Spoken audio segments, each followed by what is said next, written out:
Hello, I'm Graham Fitch and I'm bringing you this video demonstration for Pianist magazine from Steinway's in London, and today I'm going to be talking about the metronome, its abuses and its uses.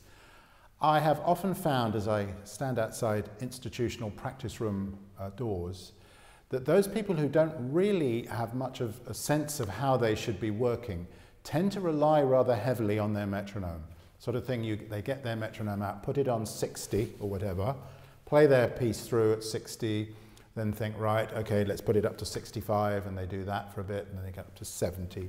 And of course, what that does do is it fills in an awful lot of practice time without any real thought. So I would advise you, when you're getting your metronome out, to really question what it is you hope to achieve by using the metronome, because it can be really overused and it can actually be abused. Now, let me just start off with a little demonstration of the Chopin Waltz, the A minor Waltz, number 11 from the supplementary opuses. And I'm going to play it to you in a way that I heard the other day in a class. Somebody presented this to me in a class, and she played it a little bit like this. Let me see if I can do it.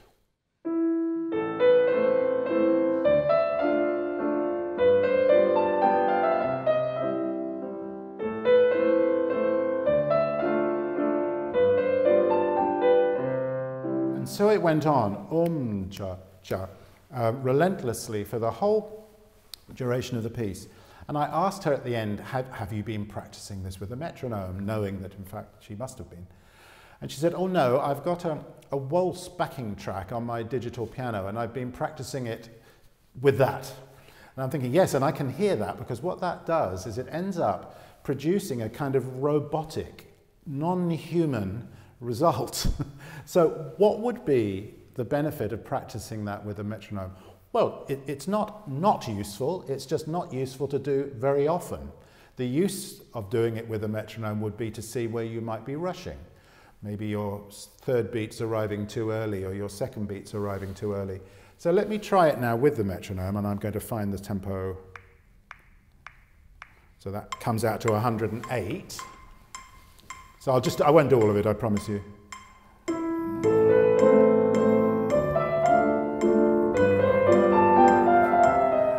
Now I noticed myself rushing a little bit there, which actually might be a kind of rubato, but for the purpose of this exercise, I'm going to see if I can do that a bit better.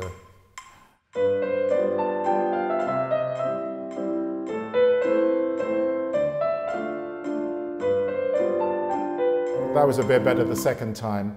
I could equally put the metronome on the first beat of the bar only, first beats of the bar.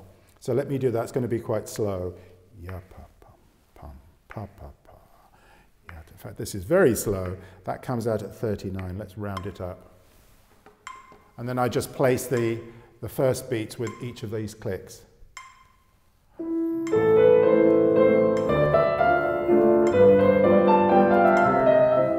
Which is actually quite challenging and not unuseful. The reason it's useful is it really makes me listen to what I'm doing and makes me concentrate on something external. It's only useful if you know whether you're with the metronome or not. I've often noticed people practicing with their metronome and they're not with it at all, and they don't know they're not with it at all. So what would be a more natural way of playing this piece? Well, certainly with some sort of ebb and flow, which is known as rubato. So how would the rubato work? Well, let's find out. I don't know.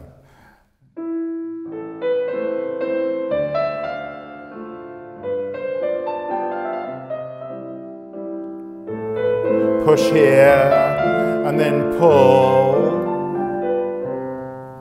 Now that's a natural sounding, I hope you'd agree, a natural sounding rubato. It wouldn't fit with the metronome at all. As long as I knew that, it could be quite useful to practice occasionally with the metronome. I'm going to show you another example. This is a Bach Minuet, the B-flat Minuet from the Minuet number 1, from the Partita number 1 in B-flat major. Now you'd have thought, wouldn't you, that a piece with constant quavers, eighth notes, in a style that's associated with strictness, the Baroque, you'd be able to tally it with a metronome. I invite you to try a little experiment. Go on YouTube or any other place where you've got recordings, find the metronome mark that people are playing at, set the metronome. You'll find that it works for a bar or two. But you'd be very surprised by about bar 3, by about bar 4, they would be out with the metronome. And I'm talking about elite recordings. I'm talking about famous concert artists. So as long as you know that, again, practice it with the metronome. But I'm going to show you now an alternative, which was shown to me and insisted upon by Leon Fleischer, who I had the privilege of working with in his weekly classes at Peabody back in the 80s. One of the highlights of my musical education. He often used to tell us, count out aloud when you practice. Not only will you be able to be flexible with the counting, it adds a layer of difficulty which when you remove, you've got bandwidth free to be concentrating on other things. So let me count it. I could count it in many different ways. 1 and 2 and 3 and 1 and 2 and 3 and. I could count all the quavers. I could count the crotchets. 1, 2, 3, 1, 2, 3, 1, 2, 3. Notice I'm able, with this way of doing it, to give a little stress on the 1. 1, 2, 3. I can really feel the dance. I could equally count on the downbeats only. 1, 1, 1, 1, 1. Now, if you should sense the phrase structure underneath that, you could count according to the strong and weak bars as opposed to strong and weak beats.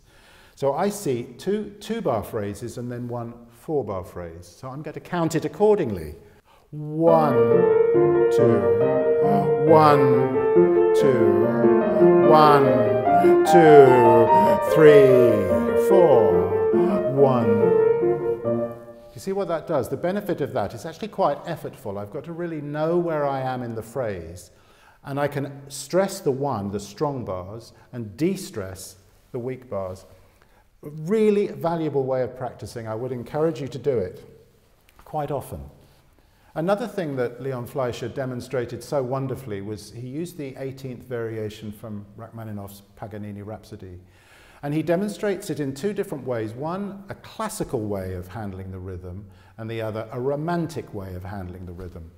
So I'm going to actually do it in 3 different ways. Let me do it for you with a metronomic regularity, which would be totally boring. Let me see if I can do this.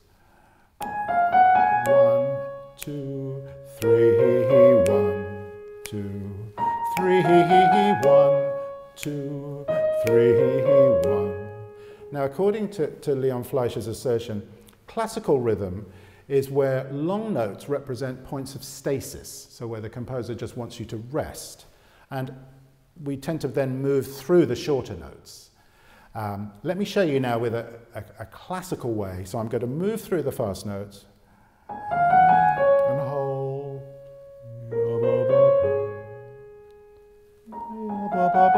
Hold that. Do you feel those points of stasis where the line stops?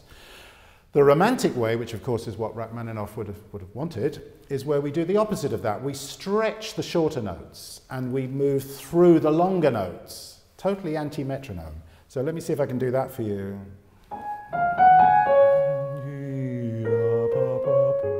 Move. Do you feel me stretch? Now push and linger. And that would be a romantic way of playing the phrase.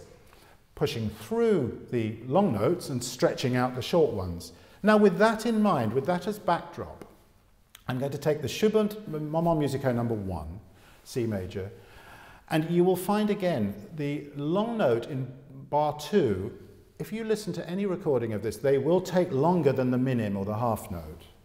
1, 2, 3, 1, 2, 3. You need a little moment to linger on the 1, 2, 3. Now here, I meant to do. Now here, there's a stream of quavers.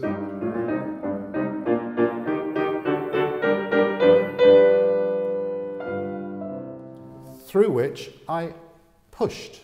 So I wouldn't be with the metronome at all through this. 1, push, pull, and relax. So that's a natural way for the music to want to move. Now, I would ask you what possible benefit there would be in regularly practicing a piece like this with the metronome. What would it do? Well, it would tend to iron out and smooth out the natural tendency for music to push and pull, which all music has, whether it's classical, baroque, romantic. And again, it's not a bad idea to use the metronome as long as you realize that in the end, no performance of anything human is going to be possible with a strict robotic metronomic beat. And I hope that's given you some ideas on the metronome, and I look forward to seeing you soon.